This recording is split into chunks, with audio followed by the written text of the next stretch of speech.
Thank you, Chairpersons Pallone and Chairperson Chakowski and Ranking Members Walden and Rogers for inviting me to speak today. When I started working in technology, my hope was to build products that brought people together in new and productive ways. I wanted to improve the world that we all lived in.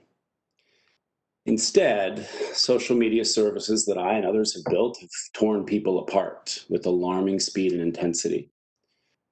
At the very least, we have eroded our collective understanding as a country. At worst, I fear we are pushing ourselves to the brink of civil war. I feel shamed by this outcome, and I am deeply concerned by it. So I'm compelled to talk to you all about what we can do to further limit the damage and maybe even undo some of it. My path in technology started at Facebook, where I was the first director of monetization. I was later the president of Pinterest for 5 years. And since leaving 3 years ago, I've been the CEO of Moment, which is a technology company focused on reversing many of the troubling outcomes created by social media. At Facebook, I believe we sought to mine as much human attention as possible and turned it into historically unprecedented profits.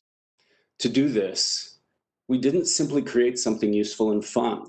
We took a page from Big Tobacco's playbook, working to make our offering addictive at the outset.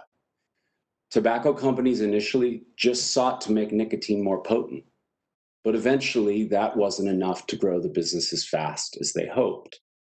So they added sugar and menthol to cigarettes so users could hold the smoke in their lungs for longer periods. At Facebook, a simple directory of people engaged millions of users and kept them returning to the service almost every day. But business realities necessitated that we make the service even more engaging.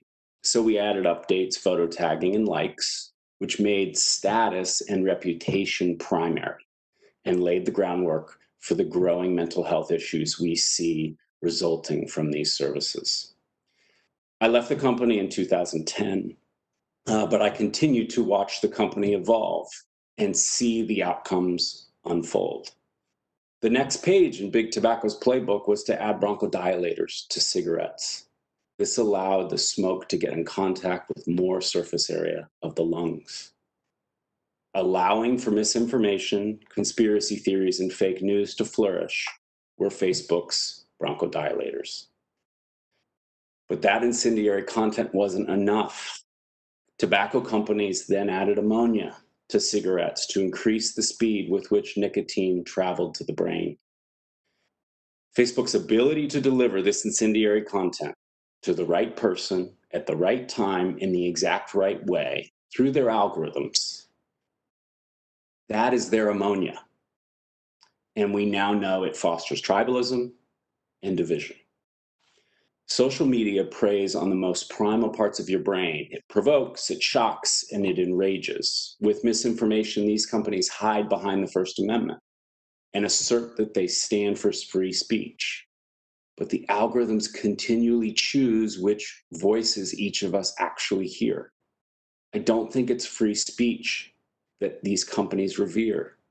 Instead, Facebook and their cohorts worship at the altar of engagement and cast other concerns aside, raising the voices of division, anger, hate, and misinformation to drown out the voices of truth, justice, morality, and peace. On a personal level, I'm aware that I've benefited from these addictive business models, and this deepens my sense of responsibility for where we are and my sense of obligation to help us improve things. I don't believe that I could have known at the time where the work I contributed to would lead, but for my role, I do bear responsibility. And accordingly, I'm dedicating my time and resources to undo as much damage as I can. I don't believe social media is the root cause of every problem we're facing, but I believe it may be the most powerful accelerant in history. I'm not a lawyer or legislator, but I can't imagine where we'd be if we hadn't held tobacco companies accountable for making so many people sick. And yet, this is what we've allowed social media companies to do, and I believe it has to change. These services are making us sick. These services divide us. It's time we take account of the damage, and it's time we put in place the necessary measures to protect ourselves and our country.